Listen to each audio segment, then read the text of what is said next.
Hola, Casti, ¿qué cuenta? Hola, Iron, ¿qué tal? ¿Cómo vas? Bien, aquí aprendiendo a manejar esto. Bueno, te cuento, el programa se llama Buscando Conexión. Eh, entonces, es muy sencilla la dinámica, es como para conocer gente. Sócrates decía que una vida sin explorar no merecía ser vivida, entonces yo solo ando en Instagram buscando gente que me parezca interesante para invitarla al programa. Este es el capítulo número 3. Entonces, Byron, si te quieres presentar. Bueno, pues mucho gusto, muchas gracias por la invitación. Yo soy Byron, soy un habitante de Tavo y ahí por ese lado conocí a el Casti hace poco y he tratado de seguir algunos de los lives que ha hecho. Entonces un saludo a todo el mundo y pues yo no sé si esto se comparte o cómo hace la gente para integrarse, pero a los que estén, que ojalá se queden y que inviten más gente y conversamos un rato. Sí, sí, para los que están ahí lo pueden compartir. Arribita pueden ir a seguir a Byron. Igual va a queda guardado en el perfil para que vayan y lo vean. Bueno, Byron, estudiaste filosofía, ¿cierto? Sí, yo soy licenciado en filosofía. Salí de la Universidad Pedagógica Nacional y estoy vinculado en ese campo todavía. Digamos, es un campo que me interesa mucho. Cuéntame cómo fue la decisión de estudiar filosofía. Eso ¿Por qué, fue algo, ¿por qué qué? por qué decidiste? ¿Cuál fue el motivo? Eso fue algo, digamos, planeado, pero al mismo tiempo fue un azar, porque yo, antes de decidir estudiar filosofía, yo quería ser docente, yo quería ser profesor, y yo no sabía en qué. Entonces, a mí me ha gustado un poco explorar muchas cosas en la vida, digamos, me interesa mucho el conocimiento, me interesa mucho aprender, saber y poder usar eso en la vida práctica y también evidentemente reflexionar sobre lo que uno sabe y sobre lo que vive. Y por eso me interesaba la filosofía, porque si yo escogía otra carrera, me parecía que era muy restrictivo quedarme con una sola cosa. Y la otra cosa, pues para estudiar licenciatura sí fue un azar porque tú me has presentado a la Nacional varias veces, como 3 veces no pasé y entonces me quedó el último chance de la pedagógica y cuando me presenté la primera vez yo pasé a la pedagógica y cuando estaba escribiendo había la opción de estudiar sociales o filosofía. Entonces yo no estudié sociales porque el nombre de la licenciatura no me gustaba, era licenciatura en educación básica con énfasis en ciencias sociales, no sé qué. Entonces yo dije, no, eso es para enseñarle a niños, para enseñar en escuela y yo no quiero eso. Entonces fue como por un error de ignorancia y por esa razón fue que yo me decanté por la licenciatura en filosofía. Entonces es curioso porque no fue como quien dice algo muy razonado, sino simplemente de una decisión que tomé estando al frente de un computador por el nombre de la carrera. A la nacional también se estabas aplicando a filosofía. Intenté y pasé, lo que pasa es que uno en la nacional es un poco engañoso porque uno tiene un puntaje y creo que los que están por encima de 500 pasan o pasaban en el antiguo examen que creo que lo van a volver a retomar. Y entonces uno pasaba, pero no le alcanzaba el cupo, porque cuando ya van, digamos, 600 cupos 600 puntos de para abajo, ahí ya no hay cupos. Entonces yo tuve en ocasiones un buen puntaje, pasaba, inscribía, pero no me alcanzaba. Entonces, pues, ese es un problema. Pero Yo, sí yo me quería pres- intentar filosofía. yo me presenté a la nacional ahorita y con el ICFES estuve a 5 puntos de pasar, no pasé a sociología, estuve a 5 puntitos. Estoy aplicando a otras públicas, pero casi. Y me interesa mucho esto de enseñar, quería ser profesor. Dicen que es muy bueno, o sea, que uno aprende más cuando uno aprende algo y lo enseña, como que lo memoriza más. Es como cuando le dicen que lea y cuente lo que ha leído porque memoriza más lo que leyó. Por qué enseñar? O sea, ¿cómo surge lo de enseñar o querer ser maestro? Pues yo creo que, digamos, hay algo que a mí me ha pasado y es que la gente que ha sido más cercana a mi vida, pues han sido muy buenos maestros. Y en buena cuenta yo pasé a la pedagógica también porque hubo personas que me acompañaron en el proceso de estudiar, porque cuando uno sale del colegio, pues yo ni sabía que existían las universidades, ni dónde quedaban, ni cómo coger un bus para Bogotá, ni nada de eso. Entonces, con dos maestros de Tabio muy queridos, nos formamos con varios amigos como durante un año y medio, preparándonos para los exámenes. Y de ahí, de eso y de esa experiencia, digamos, en la cual yo entendí que pues el conocimiento nos permite ayudar a otras personas, decidí como que mi destino o que lo que yo quería hacer era enseñar. Y la otra cosa es que yo creo que si uno quiere enseñar, uno tiene que conocer bien lo que está estudiando, porque solo, digamos, una condición para ser buen maestro, tiene que saber uno bien lo que está estudiando. Eso es básico. Pero eso no significa que entre más sepa, mejor se enseñe. O sea, usted puede ser un buen profesor y para ser buen profesor usted necesita conocimiento. Pero si usted no, pero si usted sabe mucho, no necesariamente por saber mucho significa que puede enseñar. Y esa es una de las cosas que yo creo que he Sí. aprendido en la carrera y en lo que he hecho. Si te piden que describieras la filosofía, o sea, si alguien te dice qué es filosofía, ¿qué le dices? Yo creo que la filosofía es una práctica de vida, un estilo de vida.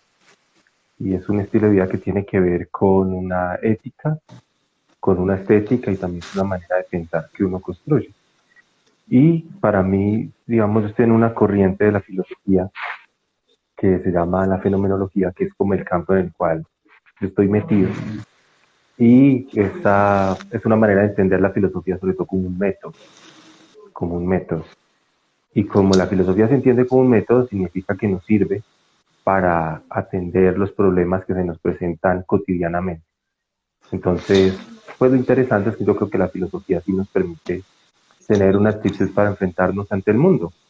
Y es una actitud evidentemente reflexiva, pero que está enfocada en poder en la práctica resolver problemas, atender las circunstancias cotidianas y hacernos preguntas de índole trascendental, o sea, más allá de lo que vivimos, un poco cuál va a ser nuestra trascendencia histórica, lo que vamos a dejar, lo que podemos construir en la sociedad en la que estamos, en fin. Entonces yo creo que la filosofía es sobre todo una práctica, pero que está vinculada con una manera de pensar, con una ética y con una estética.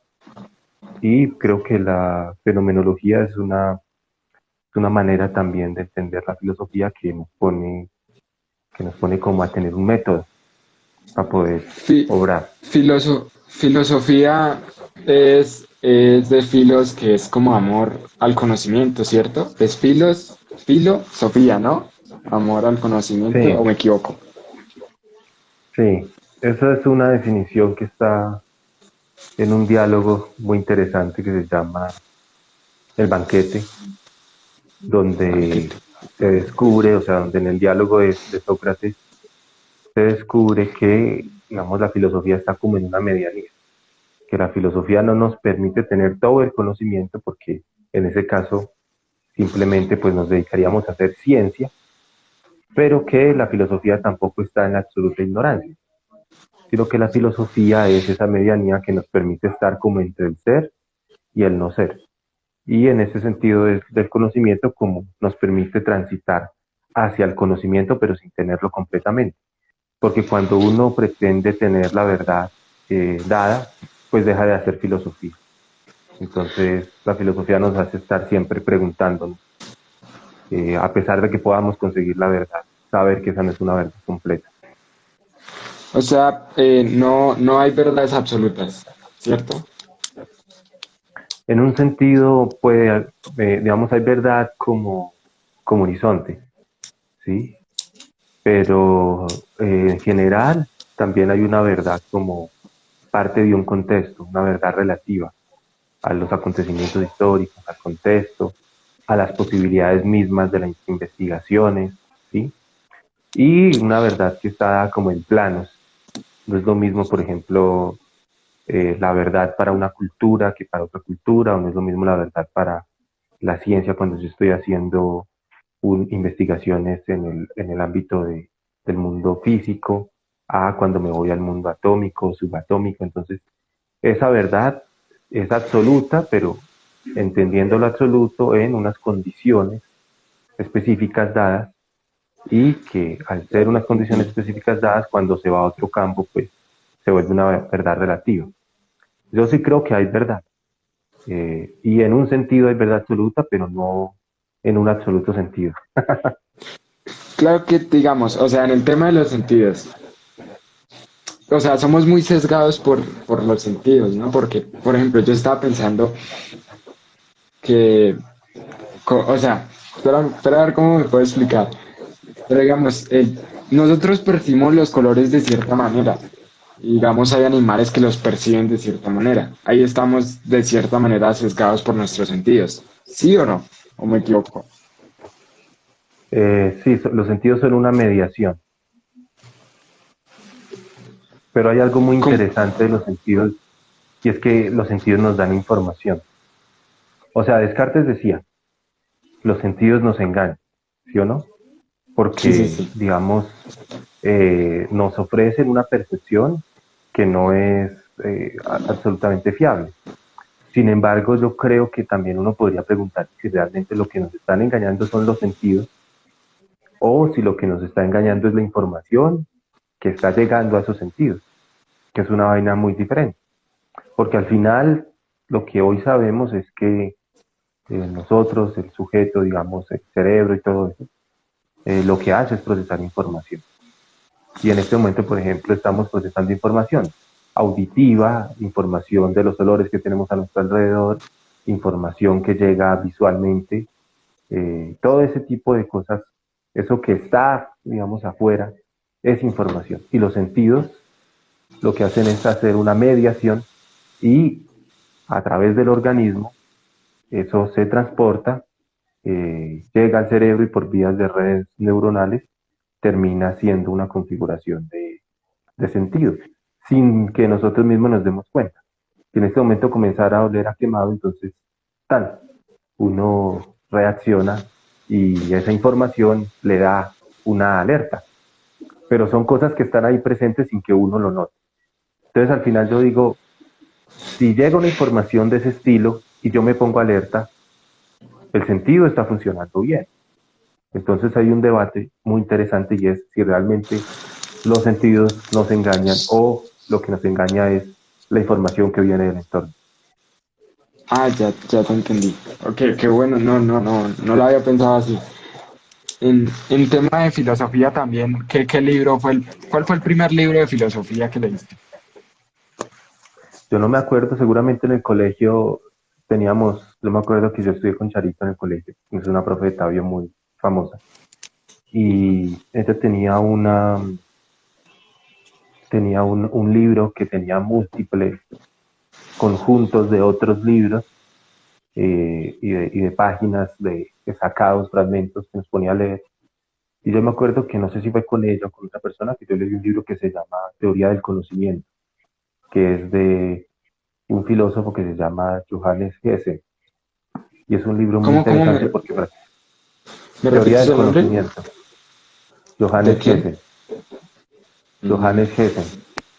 Es un libro muy interesante porque es sobre epistemología. Yo, bueno, sobre teoría del conocimiento más que epistemología. Y yo lo leí y sé que a mucha gente en el colegio, y si yo, digamos, estuviera dando clases en colegio, haría que los estudiantes de filosofía lo leyeran, porque creo que con ese libro uno se da cuenta por qué la filosofía está tan relacionada con la ciencia y con todos. sí, Fue uno de no, los es que primeros. la filosofía es parte, o sea, es que sin filosofía no hay política, sin filosofía no hay educación, sin filosofía no hay, es un principio básico. En, Te diste también activo con el tema de la política, por medio de la política nos conocimos. ¿Cómo llegaste a la política? ¿Cómo fue ese primer llamado del mundo político? An- Antes de entrar a la filosofía, eso sí, yo lo tengo muy presente. Es que cuando yo estaba en Tabio, digamos, hace unos 10 años, más o menos, se fundó una vaina que se llamó Colectivo J. Todavía ahí estamos en ese colectivo, pero en esa época tuvo una participación de muchas más personas. Y yo me acuerdo que yo estaba en el colegio, recién egresado del colegio departamental. y con ese colectivo estuvimos participando en unas marchas. En esa época hubo un paro de profesores del ECODE, por ahí todavía hay fotos en Facebook, en esa página de ese colectivo. Y prácticamente nosotros nos vinculamos como queriendo hacer activismo portable, queriendo hacer cosas que uno de chino pues está como interesado. Y Sí. también yo creo que esta preparación que tuve para entrar a la universidad y todo eso me fue como abriendo los ojos de que no habían como posibilidades, no habían oportunidades. Y a mí me gustaba leer, me inquietaba la política, pero realmente como el primer lugar para organizarme fue ese. Luego eso terminó convertido, varias personas de las que estábamos ahí nos vinculamos al Polo, que en ese momento era un partido, digamos, que tenía una representación como muy legada a la izquierda y a la izquierda democrática, pero era muy difícil porque la estigmatización siempre había sido dura. Entonces, en un pueblo como Tabio, salir a hacer política así, pues evidentemente era difícil. Esto es muy curioso porque, por lo menos ahorita que ganó Petro y yo estoy haciendo campaña, repartiendo afiches y tal, eh, sí recordé mucho la vivencia de tener que ir a un pueblo tan conservador y hacer Sí, campaña cuando uno lo señalaban, lo estigmatizaban, lo insultaban. No teníamos, en esa época, estoy hablando de hace unos 10 años, no teníamos más de 400 votos de los senadores que nosotros impulsábamos completos. Y hoy en Tabio la corriente que llamaríamos alternativa y izquierda sacó más de 3.000 votos, 4.000 votos, algo así. cuatro Entonces, mil digamos, quinientos 4.500. Entonces uno dice, pucha, pasar, y eso era cuando nos lanzábamos al Senado, que apoyábamos listas al Senado, no pasábamos los 1.000 votos. Entonces sí ha habido un cambio importante. Y yo Sí. llegué así, llegué vinculado como a ese colectivo, luego ese colectivo se terminó como diluyendo y ya cuando yo ingreso a la universidad pues me metí al movimiento estudiantil y ahí estuve en toda mi época universitario y siempre vinculado como a la lucha gremial, pero también a los partidos y a la lucha electoral. En esta idea de izquierda y de derecha, ¿crees que es aún válido? La izquierda y la derecha surge en Francia, ¿no? Con la Revolución Francesa. Los que estaban al lado del rey era la derecha, la Sí. izquierda eran los que estaban en contra, ¿no? ¿Crees que la derecha y la izquierda siguen vigentes o que debería continuar en la política habiendo como dos fronteras? ¿O desde ahí partiría la modernización de la política, de dejar como Yo las creo que ideas es de que si hay izquierda y un de derecha? problema, si hay un problema y es que estamos viviendo de los reductos o de las bases del Estado moderno, ¿sí? Evidentemente ese Estado moderno como idea filosóficamente concebida ha cambiado, pero si no encontramos, o sea, si no encontramos otra figura de organización política que se pueda implementar y que pueda llegar a ser realizable y práctica en los diferentes estados y estados nacionales que hoy todavía tenemos con todo y la captura corporativa del Estado o digamos la disminución de las fronteras por vía de otros poderes, si ese modelo, digamos, político no se cambia, es muy difícil salir de esa idea de izquierda y derecha. Es muy difícil porque está sobre la base del modelo. Precisamente la posibilidad de que hayan contrapesos y todo eso está dada bajo la idea de que en política hay opuestos y que esos opuestos de alguna manera hacen control a, en la distribución del poder. Entonces yo creo que esa idea va a permanecer y permanecerá esa lógica hasta que se encuentre otra manera de organización suprapolítica eh, bajo otra lógica de Estado, si es que el Estado sigue o si se elimina alguna vez, porque el Estado no siempre ha existido, y sobre todo el Estado moderno. Entonces creo que eso se mantiene. Y yo creo que es sano que se mantenga. O sea, a mí sí me parece que hay una cosa que es de la estructura de la política y es la posibilidad de polemizar. La palabra polemo significa eso, significa contradicción, significa lucha, significa oposición. Y evidentemente la política también lo es en muchos sentidos. Por eso me parece que es mejor y que es bueno que haya la posibilidad de que alguien diga, mire, yo estoy en este lado o estoy en este otro lado, y que haya incluso polarización. Por ejemplo, yo creo que el país hoy está muy polarizado contra la corrupción. Creo que en las elecciones lo mostraron. Sí, es verdad. Digamos, tú en el tema de ponerte en cierta orilla política, ¿cómo te definirías? Yo creo que soy un liberal radical, como Carlos Gaviria, se definía a sí mismo. Y Carlos Gaviria también estaba en la izquierda democrática. Carlos Gaviria fue una persona que a mí me inspiró mucho, precisamente cuando yo ingreso a vincularme como con eso, él estaba todavía muy activo y además una persona que fue una persona transparente, ejemplar, pero que también estudió mucho, un académico importante, y estudió mucho filosofía también, filosofía del derecho. Hay unos libros, yo me leí un libro del, por ejemplo, que se llama Mito y Logos en la República de Platón. Es un libro muy interesante porque prácticamente él hace un estudio filosófico de cómo es el origen de la filosofía, partiendo de los griegos, y otros libros muy interesantes, por ejemplo, las sentencias. Hay un libro que se llama Sentencias Herejías Constitucionales, que es un mamotreto, donde uno nota que los análisis que él hacía de problemas que tenía que resolver como magistrado de la Corte Constitucional los atendía filosóficamente.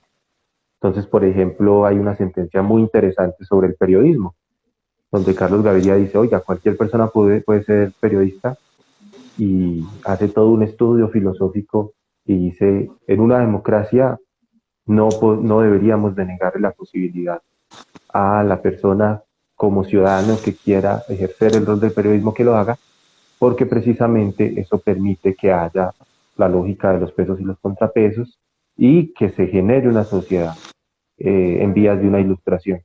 Y por esas razones, es una de las razones, por ejemplo, que para ejercer el periodismo no necesariamente se tenga que tener un cartón como periodista o haber sido graduado como comunicador. Y esa es una de las sentencias grandes, así como hay varias de Gaviria en este libro, que es muy interesante y que muestra que sí está vinculada tanto la cosa académica y abstracta con la posibilidad de construir decisiones prácticas para la convivencia y para la democracia. Digamos que con el gobierno de Petro, ¿cómo lo definirías? ¿Es como una socialdemocracia? Yo creo que no alcanza ni siquiera a ser socialdemocracia, es una aspiración. Es que de verdad, uno me pone a pensar y las socialdemocracias están basadas no solamente pues en un modelo capitalista, digamos, avanzado, sino también en la idea de un estado de bienestar. Y en Colombia no hay ni estado de bienestar ni modelo capitalista avanzado. Entonces, es yo digo que esto es un inicio, un camino para ir a una socialdemocracia. Y creo que la campaña de Rodolfo era una propuesta de populismo de derecha. Entonces, en otras cosas, ¿por qué yo voté por Petro? Pues porque es mejor la socialdemocracia o ir hacia la socialdemocracia que es el populismo de derecha. Entonces, creo que no alcanza todavía ni siquiera a ser una socialdemocracia por las condiciones económicas de desarrollo del país. Al menos, bueno, al menos ojalá aspiremos a hacer una socialdemocracia. En el tema de la educación de Petro que propone una reforma a la educación, ¿tú cómo ves el tema de la educación en Colombia? Uy, eso es una pregunta muy amplia. Yo, por ejemplo, sí hay una cosa que yo creo que hay que comentar ahí, sí, porque acá hay un problema fuerte, grande, de fondo, y es que cuando hablamos de educación y sobre todo en este debate electoral, nos estamos centrando mucho en la educación superior, dependiendo, digamos, los niveles como está organizada la educación en el país, que es desde la educación inicial, que básicamente es la educación antes de los 5 años, ¿sí? Después viene todo lo que es la educación básica y la educación media, y la educación superior, que es la educación, digamos, que da el SENA, instituciones técnicas y tecnológicas y las universidades. Entonces, como los jóvenes tienen un problema muy grandísimo, y es que la mayoría o no estudiamos o no trabajamos, o digamos, muchos que estudian no consiguen trabajo, en fin, o muchos que trabajan se quedan sin estudiar. Entonces se propone, oigan, no, tenemos que ampliar la oferta universitaria, las instituciones, todo eso. Pero el problema principal de la educación en Colombia no está ahí. El problema principal de la educación en Colombia está en la base, es decir, en la formación de los niños y las niñas. Y O resulta sea, que en en la primera Colombia hay una infancia. ley, sí, lo que se llama educación inicial, porque es que hay debates pedagógicos berracos. Por ejemplo, si uno realmente puede educar a los adultos. Es un debate. Comenio, por Claro. ejemplo, decía que no, que es un gran pedagogo. Comenio decía, no se puede torcer un árbol, no se puede enderezar un árbol que ya está torcido. Pero toca desde pequeño. Pero hay otros pedagogos como Freire que dicen, sí, uno efectivamente puede hacer educación de adultos y la ha aplicado mucha gente. Pero entonces, más allá de si se puede o no, ¿cuál es el problema? Que, oiga, en vez de enderezar el árbol, cuando la gente ya tiene 16, 17, 19, 20, 25, casi que hasta 30 años que todavía está entrando gente a la universidad, y además bajo la lógica de que la educación debería ser por toda la vida, porque uno, digamos, eh, debería pensar si la verdad esto va de la vacuna hasta la tumba. Lo que yo creo que deberíamos hacer hoy es principalmente es atender la educación inicial. ¿Y eso qué implica? Construir jardines. Bogotá es la única ciudad de Colombia que tiene la educación garantizada a niños menores de 5 años. Y eso está en la ley. O sea, tenemos una deuda de más de 30 años con, bueno, ya casi de 30 años con la educación inicial. Eso ya está en la ley. ¿Qué es lo que falta? Presupuesto, contratar maestros y hacer toda una infraestructura para que esa vaina se pueda hacer. Y garantizar también transporte, movilidad, porque en Colombia, en las zonas rurales, hay personas, y sobre todo niños y jóvenes, que se demoran 2, 3, 4 horas para llegar, otros van en canoa, otros en burro, una vez a la semana, en fin, eso pasa. Y Sí, sí, colegios, sí. en Tabio también pasa, no están lejos. En Río Frío habían colegios, escuelitas donde hay un profesor que les enseña a sus estudiantes desde primero hasta quinto y está encargado de todas las asignaturas. Entonces, si eso no se atiende, un pelado que llega después al colegio ya tiene un déficit. Y si va a entrar a la universidad, peor. O sea, los 2 primeros años de universidad son para nivelar todo lo que nos hizo en la escuela y en el bachillerato. Y después los 2 siguientes años, que usted hace la carrera en 8 semestres, o los 3 siguientes años, y la hace en 10 semestres, es para que ahí si usted haga la carrera. Entonces, ¿qué hacemos? Que en la base de la pirámide está el defecto y lo estamos atendiendo cuando llegamos al final de la pirámide. Y eso es un problema porque eso significa que socialmente y desde el punto de vista del conocimiento nos estamos tardando más de lo que deberíamos para avanzar.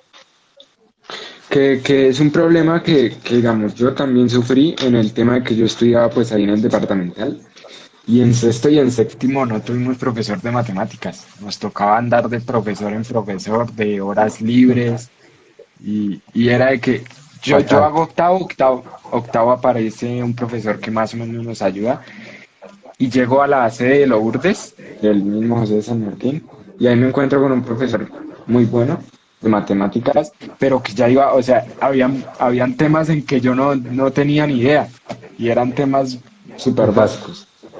Entonces, Ese es un problema, digamos, de infraestructura y atender pero yo digo que es el primero que hay que atender, porque el primero que hay que atender son las condiciones materiales, o sea, no nos sirve hacer la reforma pedagógica, que también hay que hacerla, y que tiene que ver, por ejemplo, con ver, oiga, ¿cuántas asignaturas estamos dando en los colegios? Más de 10. No puede seguir así, hay que reducirlas. ¿Por qué razón? Pues porque eso lo que está provocando es que la gente tenga una cantidad de conocimientos con 1 centímetro de profundidad y que no vea la conexión sí, entre unas asignaturas y las otras. Esa reforma hay que hacerla y hay maneras de hacerla y de hacerla bien, que no significa que quitemos profesores, no, significa es organicemos el saber de tal manera que podamos profundizar en los conocimientos y que tengamos, por ejemplo, unas lógicas de asignaturas, digamos, básicas que van a estar en el núcleo de la formación desde cuando el pelado está en el colegio hasta cuando se gradúa, en la cual les toca meterla a las humanidades. Por ejemplo, la música. Es increíble que en los colegios públicos como el de Tabio, uno pase una carrera completa, o sea, 12 años metido o 11 años metido y nunca recibió una clase de música. Y no es porque qué bonita la música, sino porque la música fomenta distintas cosas que hacen que a uno pues le vaya bien en las distintas áreas y en la vida social y de todo tipo. sí, Si uno, por ejemplo, aprende música aprende a comunicarse con los demás, a trabajar en equipo, aprende de alguna manera cierta disciplina y se vuelve más inteligente porque genera unas redes y unas conexiones neuronales que no tienen estas personas que no tienen esa experiencia y que no aprenden a leer ese lenguaje. Entonces, esas son vainas que toca debatir, pero primero las condiciones estructurales, luego la reforma pedagógica y finalmente el tema de contratación y de vinculación de los maestros.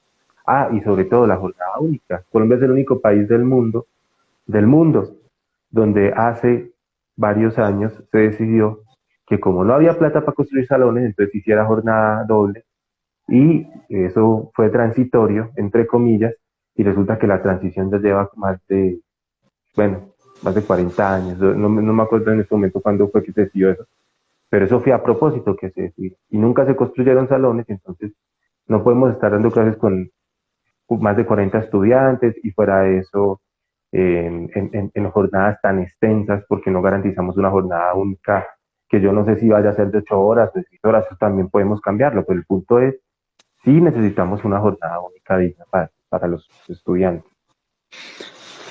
Te iba a hacer una pregunta y era en este momento en que estás trabajando. Yo estoy vinculado, digamos ahora, estoy haciendo un posgrado que me gasta prácticamente todo el tiempo completo. Y para sobrevivir he estado vinculado al ámbito editorial. Entonces, yo estaba trabajando en una editorial como coordinador.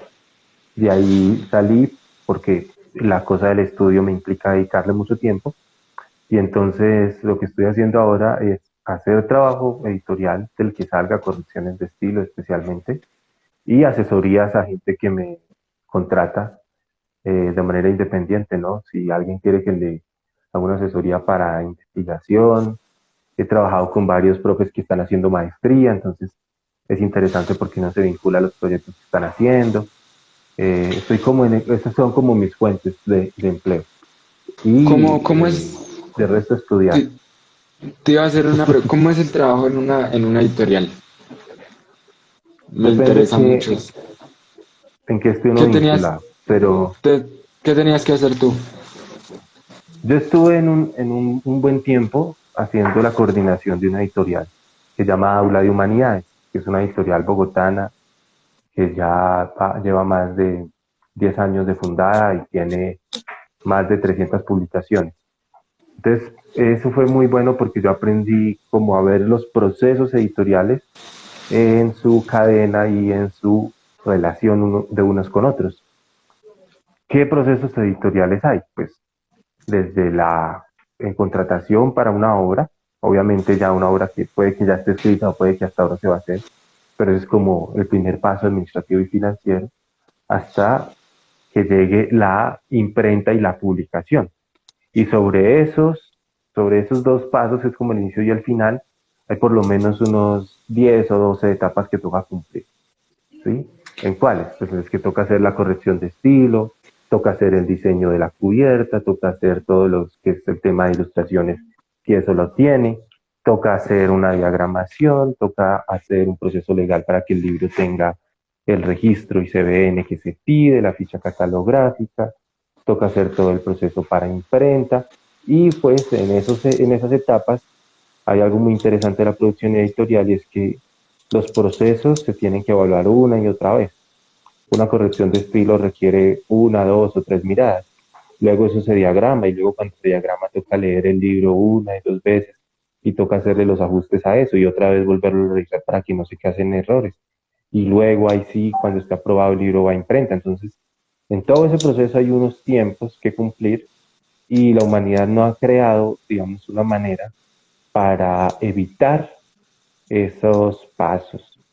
Digamos, a pesar de que tenemos máquinas y todo eso, siempre la mediación humana en la hechura de un libro es muy importante. Entonces el libro es muy interesante porque es uno de los objetos que desde mi punto de vista ha tenido menos afectaciones por los avances Tecnológico. tecnológicos y técnicos. Antes eran los copistas, ¿sí? Y eso era también una Sí. persona copie pedazo por pedazo y haga todo y después todo el proceso de, bueno, ya cuando hubo imprenta, pero antes de eso era hojita por hojita y encuadernar y sacarlo. pero hoy todavía hay muchas etapas similares que tenemos con mediaciones tecnológicas, pero que no reemplazan las etapas que toca cumplir. Y eso es muy interesante de los libros. Es un Entonces trabajo, estoy en ese ámbito. se escucha bastante pesado. ¿Y tú en un futuro te gustaría sacar un libro? Sí, ¿Te sí, gustaría sí, sí dedicarte voy a a hacerlo. escribir? Sí, a mí me gusta escribir, he publicado algunas cosas en capítulos y en artículos, pero el reto de un libro siempre me ha parecido muy llamativo. Hay problemas, por ejemplo, hay un problema financiero porque eso toca asumir el costo y pues en general esos costos los asumen los autores, a no ser que haya una editorial que uno se gane un concurso o que se lo paguen a uno, pero eso es muy difícil. Y entonces hay una cosa de que uno tiene que invertir un recurso. Por ejemplo, en Tabio, los libros que ha sacado el propio Alfonso Palacios, él los ha financiado de su bolsillo y nunca ha tenido una rentabilidad de ingresos que le signifiquen recuperar eso, sino que lo hace por amor. Entonces, eso pasa. Lo otro es que los costos se han elevado por el papel. Colombia, hace unos años, hace unas décadas antes de la apertura económica, producía mucho papel, porque teníamos algodón, y de muy buena calidad el papel, y exportábamos. Y después de un tiempo, pues dejamos de producir y se comenzó a importar. Y Que eso esto, hace que hoy con el dólar y todo eso, pues es carísimo, entonces publicar ahora es un poco más costoso. Y, pero un libro sí me parece algo muy importante, hay que hacerlo y creo que hay que animar a la gente a que escriba y a que escriba de ese tipo de cosas. Y es un proceso largo, pero que vale la pena y que hace que uno deje como una huella, ¿no? Los libros tienen sí, una vocación transhistórica. Eso queda, es un sí, sí. testimonio de la vida que uno tiene. Yo precisamente me estaba leyendo este que es el Alférez Real. Me impresiona mucho, es un libro escrito en 1850, si no estoy mal. Impresiona mucho cómo un autor hace más de 150 años escribió esto y alguien lo está leyendo en pleno 2022. O sea, Sí, se me y hace eso es algo que, muy interesante. o sea, se me hace quedar como vivo en la historia.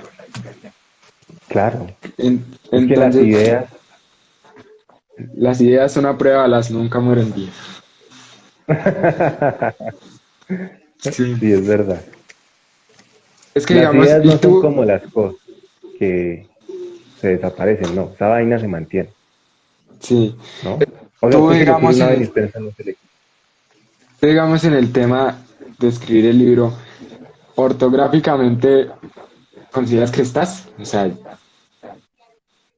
Sí, lo que pasa es que yo he hecho harto camello como corrector de estilo. Sin embargo, eso no significa que uno no necesite un corrector de estilo, siempre se necesita. Sí, sí, el claro. corrector de estilo tiene que revisar esos detalles, la ortografía, la redacción, la sintaxis, la semántica, bueno, muchas cosas, pero digamos, también hay algo interesante cuando uno se mete a este campo y es que uno entiende que no hay obra perfecta. O sea, para mí es un poco loco coger libros ahora porque cuando uno está leyendo, para mí hay algo muy importante del que escribe y de la escritura de un libro, y es que yo creo que un buen lector es un buen escritor en general. Un buen escritor es un buen lector. Y cuando uno escribe, uno tiene que afinar la manera como lee, ¿cierto? Pero es muy Sí, curioso sí, porque sí. cuando usted está escribiendo un libro, usted no lo lee como la persona que lo puede estar leyendo cuando usted lo produzca, es una manera de leer diferente. Y el que va a corregir el libro, que le hace una corrección de estilo, también lo está leyendo de otra manera. No lo está leyendo como el consumidor, ni lo está leyendo como el autor. Y el editor del libro, es decir, la persona que está trabajando con el autor para que el libro salga a la luz y que es un referente en el campo en el cual uno está escribiendo, lo lee también de otra manera. Entonces, los libros tienen miradas diferentes, a pesar de que son una misma obra, y eso hace que los libros tengan un criterio humano muy interesante, que es la validación intersubjetiva, y es decir, que esa vaina en general salga bien hecha. O sea, es una locura, pero en general cuando uno coge un libro, uno le cree al maldito libro, no lo cuestiona, no, Sí, o sea, a pesar de que el libro puede estar mentira, uno no de entrada lo da como por hecho y casi que es algo sagrado. ¿Y eso cómo lo hemos construido? Pues cientos de años de cultura, ¿sí? Es diferente, por ejemplo, cuando tú coges una información y la lees, no sé, en una tarjeta o la lees en una otra cosa o en una... No, los libros tienen un componente muy interesante de autoridad que construimos con la base de que las personas que hacen ese trabajo son personas serias y que uno le cree al otro. Eso me parece algo muy chévere también. Y de todas maneras, con todo y que lo revisa mucha gente, siempre se pasan errores. También uno debe ser tranquilo en el sentido de que no hay obra perfecta, pero también desde el punto de vista ético buscar que eso salga lo mejor que se pueda. Sí, pues somos, o sea, es que no se puede encontrar obra perfecta, somos seres humanos imperfectos. Entonces, Sí, y a veces también los libros uno se equivoca, no porque uno quisiera equivocarse, sino porque hay cosas, factores externos y en los libros pasa demasiado. Entonces, por ejemplo, que uno mandó a imprimir el libro y la tinta, la impresora se desgastó y pues unos le salieron un poquito más oscuritos y otros no tan oscuritos. Ahí uno no controla eso, ¿sí? O pueden pasar cosas del tipo que la cubierta quedó un poquito desfasada o que el papel con el que se planteaba imprimir se agotó y tuvo que imprimirlo en otro. Entonces, si las imágenes del libro quedaron en un papel un poquito más amarillito, no se van a ver tan bonitas que si era un libro blanco. Entonces, todas esas cosas pasan y hay muchos factores que uno no controla. En un libro uno confía mucho en que los actores involucrados en la cadena hagan bien su trabajo porque se necesita sí, de sí, sí. mucha gente metiéndole las manos.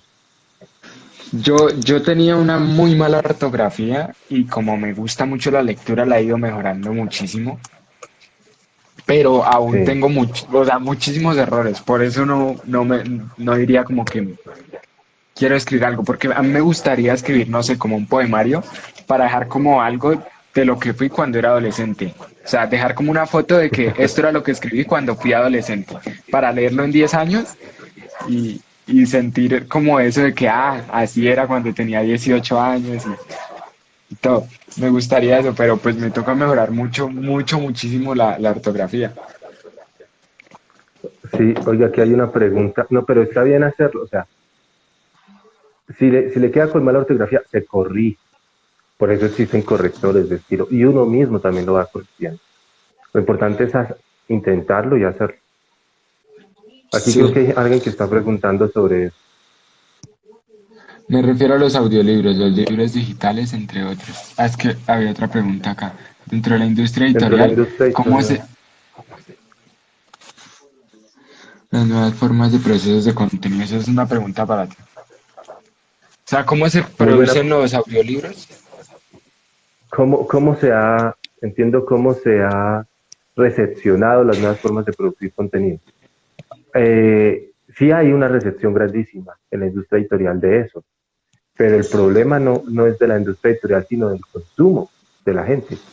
Entonces, la pandemia sí cambió el acceso a los libros, porque en buena cuenta, y la piratería, que es una cosa muy interesante, porque, o sea, imagínese que la gente no hubiera tenido la posibilidad de escanear libros y enviar como PDF, ¿cómo se hubiera estudiado? Sí. Eso es piratería. Pero si eso no se hace, ¿cómo se estudia? Si la mayoría de cosas tocaba leerlas en la pantalla. Eso es un debate bien interesante. Y es una de las Sí, maneras como se ha recepcionado eso. ¿Cómo? yo la mayoría de libros, tengo aquí una buena cantidad de libros, pero la mayoría sí ha sido por PDF, por páginas, por todo, pues porque un libro es muy costoso. O sea, es que hay libros que son muy Claro. buenos y son 60.000, 70.000, 80.000 pesos. Entonces a veces es muy difícil. Pero entonces el otro lado es cuando no se compra el libro, ¿qué pasa con los derechos patrimoniales, los derechos económicos que tiene tanto el autor como la editorial que lo produce y todo el trabajo que hay detrás, que es un trabajo de mucho valor? Ese es uno de los problemas que ha traído esta cosa de la digitalización. Pero hay una cosa muy interesante y es que cuando estaba en eso de la coordinación y estaba en época de pandemia, vi una cifra que era, creo que todavía se ha mantenido, que el 80% del consumo de libros estaba dado en producciones materiales, o sea, en libros impresos, libros físicos. a pesar de que ya teníamos, de que tenemos todos estos materiales, ebooks, posibilidad de hacer libros en formato enriquecido, la posibilidad de tener Kindle, todo eso, la gente prefiere la lectura del libro físico. O sea que los que pensaban que el libro digitalizado o los ebooks o, bueno, todos estos formatos de libros enriquecidos, bueno, hay varios, no es lo mismo. eh, Iban a reemplazar el libro material, no, eso no ha pasado, eso no ha pasado. Todo lo contrario, todavía es muy poco el consumo. ¿Por qué? Una razón, no todo el mundo tiene dispositivos y dispositivos especiales para leer, porque a nadie le gusta leer un libro en un celular que no tenga una pantalla grande y que sea chévere para leer. Dos, Sí, los efectos que tiene eso sobre la lectura, sobre la visión. Sí, o sea, a uno le cava los ojos, la luz, eso no es muy cómoda, uno se cansa, en fin. Tres, hay una cosa de la estructura de la exposición de los libros. A pesar de que a mí me gusta mucho leer en digital porque uno puede hacer comentarios, subrayar, eso le queda guardado y luego cuando está escribiendo va fácil y lo usa. Hay un problema con eso y es que cuando uno está leyendo es un desorden grande. Pasar de una página a otra página se le descuadra la cosa y más cuando son libros enriquecidos. Los ebooks y todos esos libros no han tenido éxito precisamente porque descuadran los libros, los descuadran. sí, Entonces sí, son sí. libros que tú no, por ejemplo, tú no los diagramas, ¿sí? Y entonces, por ejemplo, mientras tú estás leyendo, vas en la mitad de la página y te aparece el número de la página cuando uno está acostumbrado que el número aparezca al final. Si le aumento la letra, eso pasa. Y es como si hubiera una disposición, yo no sé si ya de la costumbre humana que tenemos, que hace que para uno sea muy cansón leer un libro así. Se vuelve harto. Sacó, pero también hay la otra combinación que me parece a mí todavía más interesante. Creo que incluso Mario Mendoza sacó un libro así en la Feria del Libro. Y es libros que están incorporando, libros impresos, realidad aumentada. Entonces, son libros en los cuales tú vas leyendo y tienes la posibilidad de con tu celular, a través de la cámara, mirar, por ejemplo, una imagen que está impresa en el libro y como es realidad aumentada, entonces como si la imagen saliera del libro. O te proyecta un videíto, o te proyecta una música. Entonces, eso es interesante, pero creo que eso puede funcionar más que, por ejemplo, hacer un libro enriquecido donde uno tenga audios, donde uno tenga videos, donde uno tenga varias posibilidades. Además, Y hay, a- además que en la parte estética es más bonito tener una su biblioteca así, bien organizada. es que por muchas razones. Y hay otra cosa, que, o sea, también la cosa de las manos. O sea, uno se cansa de tanto manipular el aparato técnico. Y hay otra cosa interesante que ha pasado con estos libros y unos formatos que hay. Y, por ejemplo, es la creación de unos libros que permiten tener una interacción directa con el usuario, por ejemplo, los libros de texto. Entonces, si yo soy un profesor de sociales y tengo mi libro para enseñarle a los estudiantes, que ellos me respondan la evaluación en el libro, ¿sí? Y que el libro, como son respuestas, por ejemplo, exactas, le retroalimente a los estudiantes las preguntas que respondieron, ¿sí? Yo Y te iba que a hacer yo una pueda, pregunta. esos son libros interactivos, también hay esos formatos, pero también hay un problema enorme para hacerlo, y es que se necesita mucho desarrollo y gente que sepa programación, software, en fin, y eso también sale caro. Y otra cosa final, con eso termino. Hay un negocio enorme detrás de esto. O sea, las grandes corporaciones capturaron un negocio que consiste en arrendar el acceso a los libros, más que en vender los libros. Cuando tú, por ejemplo, cobras un libro en Apple, la persona que vendió el libro en el Apple, o sea, la editorial, no le paga a la tienda de Apple para que el libro salga ahí, sino que le paga un arriendo para que el libro se mantenga ahí y siempre esté almacenado. O sea que producir esos libros es muy, muy caro porque en el largo plazo, para que yo tenga ese libro en la tienda de Apple o en la tienda de Amazon, le voy a tener que pagar un porcentaje mensual o anual o lo que sea a esa grande corporación para que el libro se mantenga. Entonces esa gente vive de la renta.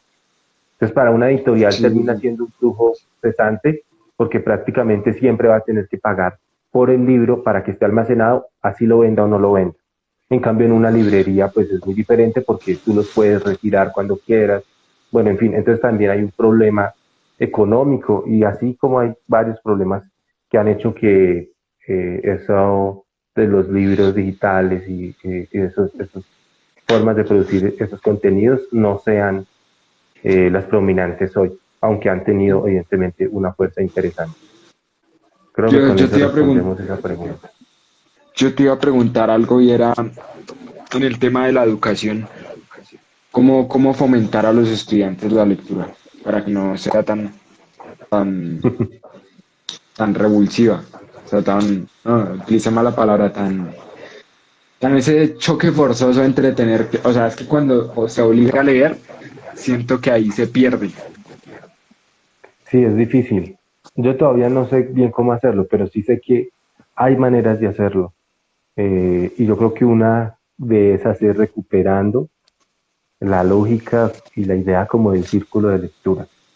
¿Y eso qué implica? Hacer grupos de lectura.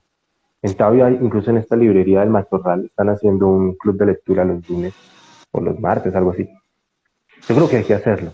Ahora, la palabra club, es que hay un problema, es que cuando la gente se mete a eso, entonces se piensa que se meten como con una lógica de que son los más inteligentes y los intelectuales los que van a eso, cuando esa vaina debería ser tan básico como el que come todos los días o el que se baña, ¿sí? O sea, debería ser una actividad socialmente más aceptada y no una actividad que se comienza a reducir a círculos o a personas, no, la lectura debería ser Sí, de eso. sí, sí. Ahora, hay una cosa interesante que es un debate hoy, es la gente lee mucho.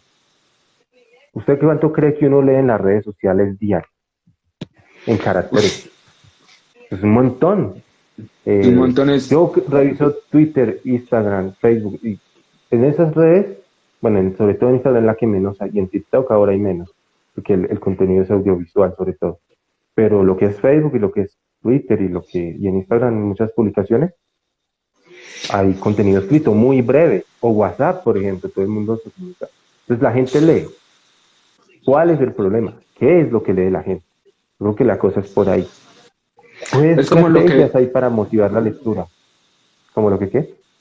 es como lo que decías anteriormente, que uno tomaba un libro con la certeza de que lo que estaba era real. Hay muchos libros que realmente no aportan, o sea, hay libros que sí merecen la pena Sí. no leerlos. Por ejemplo, hay muchos, yo he tomado libros de autoayuda o libros que salen con lo del pobre es pobre porque quiere, o por ejemplo, un libro muy famoso es el libro negro de la Nueva Izquierda de Agustín Laje, que es buen libro, pero exagera todo. O sea, saca las cifras hasta el cielo de lo que ha hecho la izquierda en el mundo, ¿no? El comunismo, el socialismo. Entonces, es un libro que está bien construido, pero lleva las cifras a cifras irreales y está comprobado. Entonces, mucha gente lo lee y se lleva cosas falsas que realmente no suceden. Entonces, es Pues lo nunca lo que he se leído. lee también. Pero entonces hay una vaina interesante que también es de ese debate. Hay gente que dice que lean autoayuda, que lean lo que sea, pero que lean. Hay gente que dice eso. ¿Por qué? Porque eso puede ser una vía, un medio, un camino para llegar a otras lecturas. Yo creo que eso es verdad. Digamos, uno comienza de a poquito y va yendo hacia otro lado. Pero a mí me parece que hay una concepción de la lectura que estamos haciendo y que hemos tenido, que es muy cartesiana, es muy del usted vaya y lea con usted mismo encerrado y hágalo solo. Y a mí me parece que deberíamos motivar que la gente se reúna, porque sí, Lo que, y que la lo gente que te es, comparta y no solo es, y todo el paso, no solo es, hagamos un grupo creo, de lectura o círculo, lo que sea, y entonces leemos y llegamos a discutir, no, que nos demos la posibilidad de escuchar al otro. Es que hay una cosa muy interesante de la lectura y es que la manera como se entona, ¿m? La manera como se pronuncia, la manera como se narra. Eso es algo que tenemos que aprender y gozar y lo podemos aprender viendo cómo lo hace el otro. Es que la gente se reúna a leer. Yo haría eso. sí, Me parece que es sí, una sí, de las sí. principales maneras. No solamente darle un libro y usted lléveselo para su casa y léalo, no, eso también hay que hacer.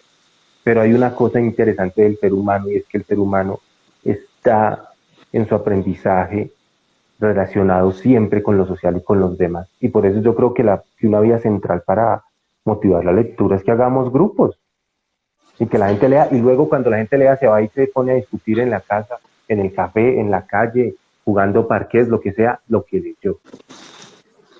Sí, sí, sí, eso es lo que te decía al comienzo, de leer y compartir, o sea, leer algo y compartirlo, opinar, refutar, eh, hace que la información, porque igual lo que te decía, estamos recibiendo esa información de un libro, entonces hace que la información quede más, como más concreta. Entonces, eh, bueno, en todo este tema de la lectura, nos desviamos un poquito de la política. Te iba a hacer más preguntas sobre el tema de la política. Que era, mire, vamos a hacer un cambio radical al, a Petro. Uy, Impuesto uy, fue sustancial a la madre. tierra. ¿Cómo es eso? Que eso es que le suben sustancialmente para que el que tiene la tierra ahí como solo por tenerla tenga que producir o venderla a un tercero que produzca. ¿Qué? ¿Lo de los latifundios improductivos o qué cosa? Sí, sí, sí, sí, sí. ¿Sí? Sí, Sí, sí, sí, en es eso estamos. básicamente para eso. Es básicamente para eso. Que Grabar los latifundios improductivos. Es decir, grandes extensiones de tierra que no produzcan, cobrarles impuestos. ¿Para qué? Para que lo pongan a producir. en el tema en que o sea, apenas, digamos, alguien tiene un latifundio, le ponen un impuesto alto para que lo produzca, pues no quiere producir, la tiene que vender. Cuando alguien la quiere empezar a producir, ¿esos impuestos seguirían en el mismo margen o disminuirían? Porque pues es No, la idea es no sustancial, ¿no? cobrarlos. La idea es no O sea, cobrarlos. ya, o sea, O apenas sea, empieza a hay, producir, se quita el impuesto. sí, la idea es no cobrarlos, pero yo creo que eso va a ser muy difícil, porque además yo creo que lo primero que hay que hacer con el problema, con este problema es hacer el catastro multipropósito en todo el país. Hay tierras baldías que están como baldías, pero en la práctica no son baldías, porque tierras baldías son tierras que en teoría son del Estado y que no están al uso digamos, de los sectores particulares, sino que son tierras del Estado y que el Estado conserva, ¿sí? Y cuando uno va a ver, hay muchas tierras de las que ya están invadidas, o hay tierras que están nombradas como tierras de propiedad, pero no están. Aquí alguien dice, agregar F para mis amigos. No sé a qué se refiere. Bueno, el caso es que el problema de tierra en Colombia es muy complicado y uno no lo puede abordar solo con una política, eso toca una política estructural. Y la otra cosa es que ustedes le pueden decir, oiga, produzca, pero ¿de qué le sirve producir a una persona si termina perdiendo más? O sea, es que usted no dejó de producir porque no quiera o porque quiera tener solamente los que le importan, no, es porque no le renta la producción. Entonces, yo antes de arreglar ese problema, ¿cuál es? Hagan rentable que sea negocio, que de verdad valga la pena producir. Si no, no tiene sentido. La gente prefiere vender lo Claro. que tú dices. Si a una persona le dicen, oiga, produzca, o si no le cobramos impuesto, pues vende. Entonces, ¿tú qué esperas del gobierno de Petro? Primero que sea un gobierno decente. O sea, es que en Colombia nos acostumbramos a que tenemos que esperar lo menos peor. Y yo creo Sí, que no. O sea, deberíamos pensar, oiga, no, esta vaina tiene que ser, así como decía Platón en la República, esta vaina tiene que ser para lo mejor de lo mejor. Si no, entonces, ¿para qué se mete? Pero hoy para mí el mínimo es que sea decente, porque el último gobierno nos acostumbró a la indecencia, ¿sí? A aceptar cosas tan miserables como las violaciones a los derechos humanos, o cosas tan aberrantes como, por ejemplo, que la gente se muera de hambre, o que hayan escándalos de corrupción que ni siquiera deberían llamarse escándalos, porque esto es como si fuera un reality, esa palabra, que los medios también hacen parte de cómo estamos entendiendo las cosas y llamar escándalo a la corrupción no debería llamarse así, sino debería llamarse un crimen, ¿sí? Porque eso es la corrupción. Y entonces yo qué espero? Que podamos tener un gobierno que sea, que sea decente, y que cualquier acto de corrupción que haya, pues lo castigue con severidad, sobre todo si es gente del mismo gobierno. Que un ministro resulte con un problema o que cualquier funcionario de cualquier nivel, que eso se tomen unas sanciones ejemplarizantes. Eso es lo primero que yo creo que hay que hacer. Y yo lo resumo en esa palabra, decencia.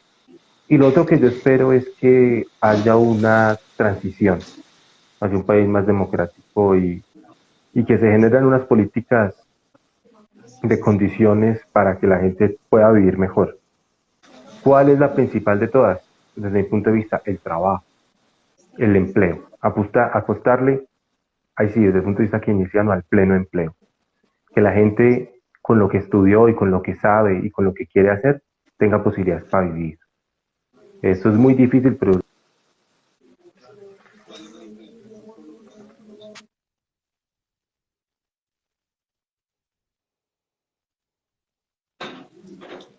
Ahí te perdí, Brian. Byron.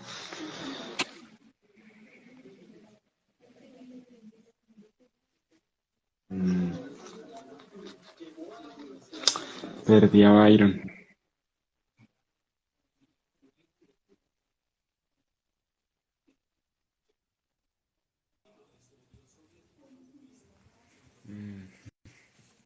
Bueno, vamos a agregar a...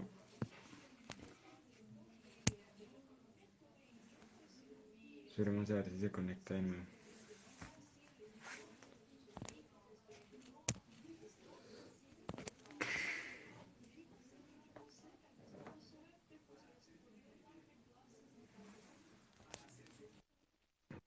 ¿qué Ya, ya, ya, pasó? volví. No sé, no sé, se colgó. Se cerró. Sí, sí, sí. Entonces, ¿yo qué digo? Un gobierno decente es una base y un gobierno soberano que haga respetar su soberanía. ¿Sí?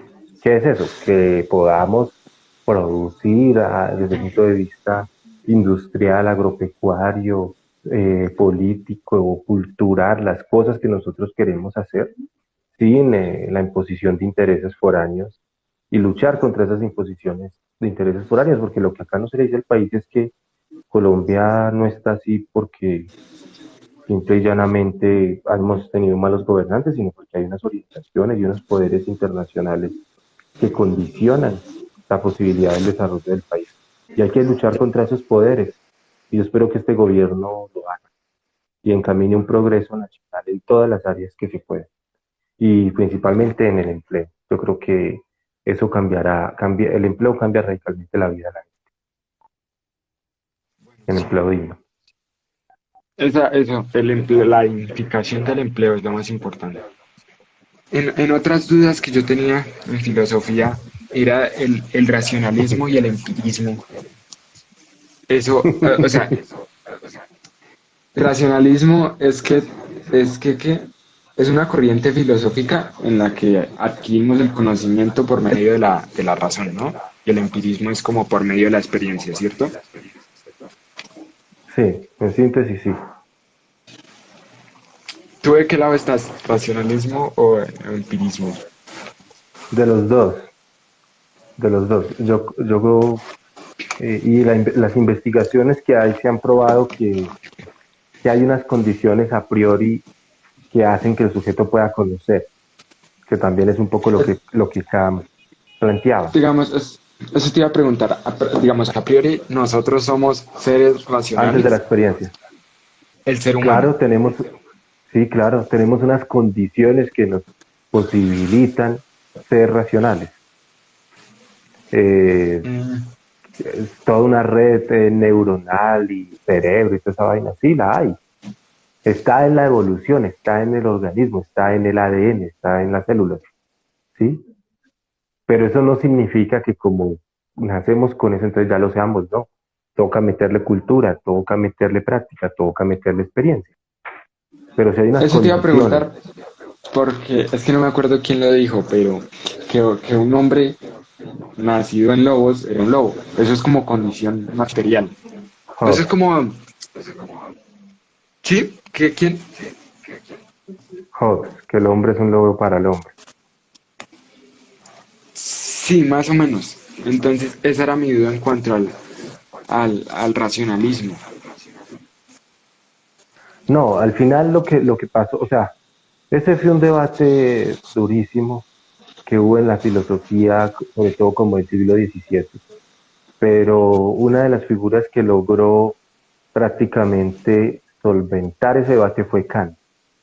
Y Emmanuel Kant prácticamente lo que postuló y lo que logró fue explicar cómo hay unos conocimientos puros a priori y unas condiciones de posibilidad para que el sujeto conozca, pero también cómo hay la construcción de juicios basados en la información que tenemos, que solamente nos es posible a través de la experiencia. Pero hay conocimientos a priori, por ejemplo, decir 2 por 2 igual a 4, eso es una vaina que no se me da en la experiencia. Y más abstracto todavía, formular axiomas del tipo la suma de los Pero, ángulos de los triángulos es igual a 180 grados. Esas son cosas que construimos a partir de ese conocimiento que está en nuestra razón. pero digamos, Entonces están las dos. pero digamos, si el hombre nace con una jauría de lobos, ejemplo extremo, y no tiene, o sea, no comparte con los demás seres humanos, no podría desarrollar determinado conocimiento. Sí, el hombre y la mujer. No sería, no sería como un, o sea, ahí es mi duda de que no sea de que el hombre a priori no sería racional. Si No, es criado ojo, por es lobos, que sería un lobo. sí, pero no deja de ser hombre. Es un hombre lobo. Por, que digamos, en este caso también podría entrar Marx con lo del, bueno, es que Marx va más hacia la economía, pero con el materialismo histórico, de que las condiciones determinan, materiales determinan Sí, que el el ser desarrollo del social hombre. determina la conciencia. Eso. No es la conciencia la que determina el ser social, sino el ser social el que determina la conciencia. Que ahí había otro debate entre materialismo histórico y cuál era el otro. No sé. Pero el Era, punto es, el punto es, hay racionalidad. Pero ojo, racionalidad no es que la gente sea buena o que la gente actúe bien o que la gente... No, una no, cosa no, es no. racionalidad y otra cosa es ser razonable y ser... Esto es muy diferente. ¿No? Pero el caso es que el hombre que está con los lobos puede pensar y tiene que pensar para sobrevivir, tiene que pensar para cazar, tiene que pensar para protegerse. O sea, ahí hay una racionalidad. Y esas son... Y para que exista esa racionalidad hay unas condiciones a priori que están dadas para que el sujeto pueda estar. De hecho, un hombre criado con lobos, pues sería muy difícil porque los seres humanos necesitamos del cuidado desde que estamos antes de nacer de otros seres humanos. ¿Sí? Para que cuando uno está en la barriga de la mamá, ¿cuántos cuidados le tiene? Pero, Montones. Entonces, sí, sí, sí, claro. es muy difícil. Es muy difícil que haya realmente una posibilidad de ser por fuera del mundo social y del mundo humano. Eh, pero ha habido casos, ha habido, por ahí me he visto casos de, Hay una la esposa película me dio, interesante sobre eso. está el muy famoso que es como el de los niños que eran dos, que los crió una loba, algo así. Y hay otro en Bielorrusia que lo criaron como una jauría de perros. Era un niño que tenía como 5 años, sus padres mueren, lo toma un herrero de la ciudad y se le pierde un día al niño en un potrero, como a los 4 o 5 años. Y el niño se encuentra, o sea, el niño se Sí, mete en una madriguera con una jauría de perros. Los perros lo terminan criando y lo encuentran como a los 14 años después la policía. claro, Porque, pero también es verdad, porque qué. no, no, no, no, me refería porque lo vieron con la jauría de perros y lo terminó encontrando la policía. Claro, pero las condiciones, digamos, para que esa persona o esa cosa, llamémoslo así, pueda aprender Exacto. están dadas por el hecho de que hay unas posibilidades, unas potencias para que eso se dé. ¿Sí? Mm, sí, sí, Hay sí, unas ya. potencias. Y hay tú, lenguaje. ¿Cuál es el principal aspecto de lo social? El lenguaje. El lenguaje. Es que desde cuando uno está en la barriga de la mamá, hay unas, o bueno, la gente que hace psicología y hacen esos experimentos, han descubierto que hay un paso intrauterino de esa información que hace que el cerebro allá de la criatura pequeñita comience a tener unas modificaciones y que cuando el chino nazca, ¿sí? haya una conexión, llamémoslo así, con los sonidos que está teniendo en el ambiente y en el entorno. Y al final, con el desarrollo del tiempo, comienza a poder hablar. Pero entonces, ¿qué pasa?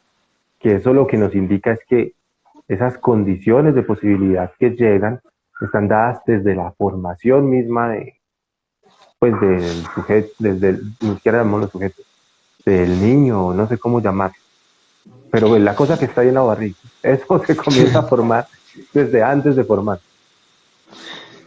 em, digamos, ya que habían nombrado el Digamos que, lenguaje, no, que sí, habían nombrado dime. el lenguaje, estamos, o sea, el lenguaje no abarca, ¿no has visto que a veces uno se topa con barreras en el lenguaje? De que, sí, de que uno no puede escribir, o sea, no hay palabras para describir ciertas cosas. El lenguaje no es, el lenguaje nos delimita, esa es la palabra. Claro, Wittgenstein decía que ¿Qué los pasa? límites del lenguaje son los límites del mundo, son los Eso, límites los de mi límites mundo. del lenguaje de mi mundo, muy bien. Esa era la cita que estaba intentando recordar y no pude. Sí, es Oye, ¿de qué como más vamos a las, hablar? Porque esto se nos está alargando, ¿no? ¿Cuánto llamas acá? Como ya, una ya, hora. ya terminamos. Y eso le iba a contar. Pues, mire, precisamente la última parte era, eh, tú siendo filósofo, ¿eres religioso o no? Eh, yo creo que sí, en cierto sentido. O sea, hay una espiritualidad, hay una vocación de una trascendencia. Yo, por ejemplo, creo en la idea de bien, en el sumo bien, en la bondad. Creo que las cosas, y eso es muy idealista, yo creo que es muy idealista en muchos sentidos, van hacia el bien, en últimas. No sé si como Agustín decía que no existía el mal, sino que todos eran grados de bien y que habían cosas menos malas que otras, pero que no había la maldad como tal, sino que todo tendía hacia el bien. Yo no sé si sea de ese extremo, porque cuando uno ve cosas como el holocausto, es muy difícil pensar que Sí, hay, aunque sea un poquito de grado de bondad. Pero al final, cuando uno ve el sentido teleológico de la historia, y pues sí, la gente que no cree que la historia tiene un sentido teleológico, pero yo por lo menos creo que en gran medida sí es así. Y yo que me la inclino humanidad ha un poco, mejorado, porque yo creo que la humanidad se ha mejorado, claro que ha mejorado. claramente, Cuando uno ve eso, como estábamos en yo Edad digo, Media, sí, claramente. sí, y en otro sentido ha empeorado, pero en otros ha mejorado. Yo digo, sí hay una vaina como de tendencia hacia lo bueno. Y prefiero, la verdad, para vivir mejor, creer en eso. Sí, yo tiendo un poco hacia el lado de Spinoza, que dice que Dios no puede ser, o sea, el creador y la creación no pueden estar separadas, todas son parte de una misma sustancia. Se me hace una muy buena definición. Además que esta visión del Dios antropomorfo se me hace, no me cuadra, o sea, no me cuadraría. Y que, Pero y también que es digamos, verdad que es que el Dios de los filósofos no hay nada muy, que no es, o sea, es una idea, ya, punto. Y esa idea sí, está mezclada con eso, con la percepción, con lo uno, ¿sí? Bueno, con la forma. Es muy diferente dar ese debate con otras y digamos, posiciones tú, porque tú en ese aquí estamos tema debatiendo asistes una a la idea. iglesia, ¿Asistes a la qué? o sea, tú vas a una iglesia o no. Casi no, pero hay cosas que me parecen chéveres. Por ejemplo, los villancicos, las novenas, eso me parece bastante bueno. Bueno, entonces creo que eso fue todo. Muchas gracias por aceptarme y por aguantar tantas preguntas. Es que tenía resto. Es que no había hablado con un filósofo de profesión. Pues Según luego Google te seguimos puedes... conversando, Sí, habrá otro capítulo. Si quieres, después hacemos otro capítulo. Entonces, pero muchas sobre gracias. algo, por ejemplo, puede ser todo lo específico sobre una cosa o todo lo sobre otra cosa, como para que también uno sepa un poco cómo ¿Cómo llevar la defenderse? conversa, ¿no? Y cómo Sí, sí, defenderse. sí. Bueno, muchas gracias. No, esto era solo como para ampliar, para conocernos ahí. Entonces, muchas gracias. Entonces, Bueno, sí. te invitaré a otro capítulo, ¿listo? Muchas gracias por aceptarme, Jairo. No, todo bien y muchas gracias a usted por hacer esto. Yo creo que es valioso y hay que seguirlo haciendo y que ojalá lo vea más gente o así no lo vea nadie. Me parece que es algo interesante hacerlo. Y creo No, ahí quedan que guardados. eso tiene Igual. valor y creo que Sí, hay sí, que sí. impulsar una cosa como lo que le decía. O sea, esto de las redes ha hecho que estemos mucho en la cosa audiovisual, todo esto. A mí sí me parece interesante y importante y fundamental que la gente lea y hay que hacer sería chévere hacer ese tipo de jornadas, por ejemplo, iniciativas donde, así sea por estos medios, la gente se vaya uniendo y se lea un libro, por Sí, ejemplo, sí, sí. uno, cada quien va leyendo una página. Me parece que eso también es darle otro uso a esto. Sí, sí, sí. No, y en el Entonces, envío anterior se conectaron como 10, hoy estuvimos alrededor como de 3. Y también era que hoy había final de fútbol profesional colombiano, entonces estaban distraídos. Pero igual hay que aguardar. Muchas gracias, Byron. Esto es de pura curiosidad. Aprendí mucho, aprendí cosas. Entonces, muy útil esto. que va. ¿Listo? Gracias, saludos. Entonces, Saludos chaito. a la gente que lo vea. Chao.